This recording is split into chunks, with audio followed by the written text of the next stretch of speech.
Hey there, good morning. A couple of things. Just as an announcement video, but I thought I'd do some other things as well with it. First of all, I'm finally catching up on a few projects.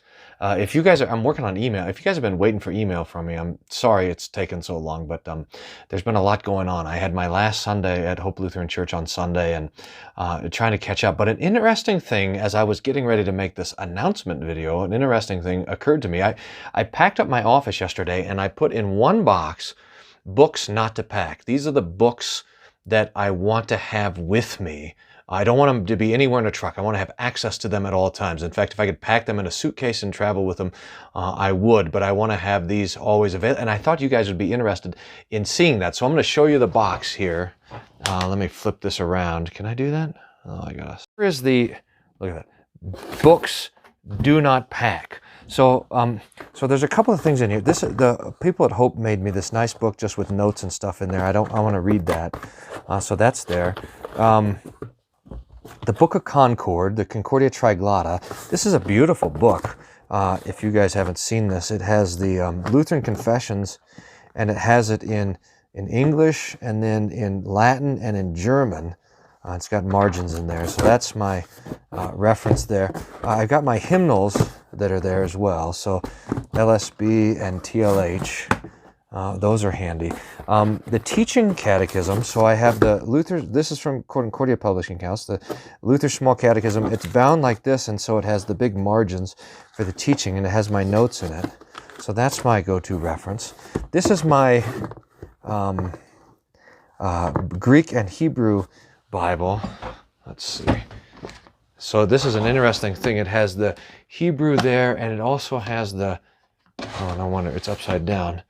And then it has the Greek New Testament there. I had this rebound when I was at seminary, so that's a great text to have with me. The Life and Times of Jesus the Messiah. I really love this book. It kind of goes with me everywhere. Pastoral Care Companion, so this has all the extra services, baptism, emergency stuff, funeral services. My Lutheran Study Bible is there. This is an interesting thing. So I have these teaching Bibles. So this is my book on Romans. So I have Romans printed out in Greek and English, and so I can put all my notes in there. I'm working on Romans for our trip to Spain, so that's there.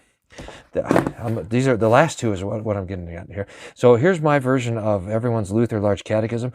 We started the Luther podcast a couple of weeks ago, and I'm reading through the Large Catechism and making notes on that. I'll try to put a link at the bottom, but if you search for Martin Luther Podcast, or if you go to wolfmueller.co and look at the audio, go to the Martin Luther Podcast, you can subscribe to that. It's a new thing, but I'm working through the Large Catechism and then some other stuff, so that's got to stay here. And then here's two reference books that I've published that I have found to be invaluable.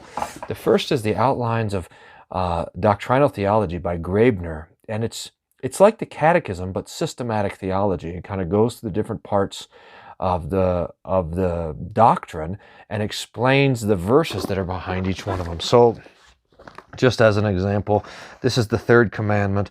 The law commands all those who neglect the proper use of the Word of God and sacraments, especially when they were and are publicly administered, who fail to contribute toward the maintenance of the church, etc. And it has all the Bible passages that relate to that. So, this is a really beautiful and handy book. Now, this is available from Around the Word, our little publishing house.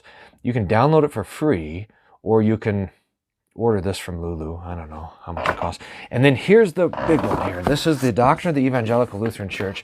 This is also available for free download. It goes through all the various different doctrines and has the church fathers quoted there. And so you can see what they said about all this sort of stuff. Now, this is also available for free download, or you can go and buy it, and that's my announcement. Someone said, hey, Pastor Wolfmueller, why don't you do that guy in hardcover? So, ba-boom, there it is. We published a hardcover version of this book. It's like $29.50 through Lulu, and it's the same book. It's just hardcover. It's going to stand up a little bit better. It's got the kind of textbook style feel to it and everything else like this. So here's the announcement, and so I'll put the link on it. This book, The Doctrine of the Evangelical Lutheran Church, has been published in hardcover. Now, we can't just look at the book. I got to read you some, so let me set that. So I'm retired for the next month. I'm growing a beard like David Letterman. don't know if it'll be like a Jewish rabbi by the time I'm done, but I wanted to read you a passage from this, and I had it open to the fall into sin, and this beautiful Quinstead thing talking about the fall into sin. I mean, you really can just open up to any page in this book. Providence of the angels, of man, of the state of corruption, the first sin and his delinquency, page 255. This is it, where it just, every page is gold. This is the Flammy's secret weapon. Remember that? He would come up with all this stuff and he'd say, here's how, here's what the early Lutheran church fathers said about this stuff. How do you know all of these things, Pastor Flammy? Well, I found one day I was sneaking around his office trying to figure out how he knew all this stuff, and I found this book and republished it. The goal of this book is that we all can be as smart as Pastor Flammy. So here's Quinstead on original sin. It's just so beautiful. The first sin in the human race is the voluntary apostasy of our first parents from God their Creator, by which, having been seduced by the devil, they transgressed of their own accord both the general divine and internal law impressed upon their minds, and the particular external prohibition concerning the not eating of the fruit of the tree of the knowledge of good and evil, concerning the existence of which sin, the history contained in Genesis 3, does not permit us to doubt. This is fantastic. Now, I never had, just reading this morning, just to look at a quote to read you guys, I had never thought of the first sin of Adam and Eve to be apostasy. But that's what it was. They fell away from the faith. They were Christians, and they lost that when they fell into sin. Anyway, this is a treasure. So even if you can't buy it, you buy the paperback version, or if you can't buy it, just download this thing, and you can read it on your phone. It's glorious. So there's the announcement. The Doctrine of the Evangelical Lutheran Church published in hardback. And again, sorry if you've been waiting for an email from me. I promise I'm going to get to it today. Thanks. God's peace be with you.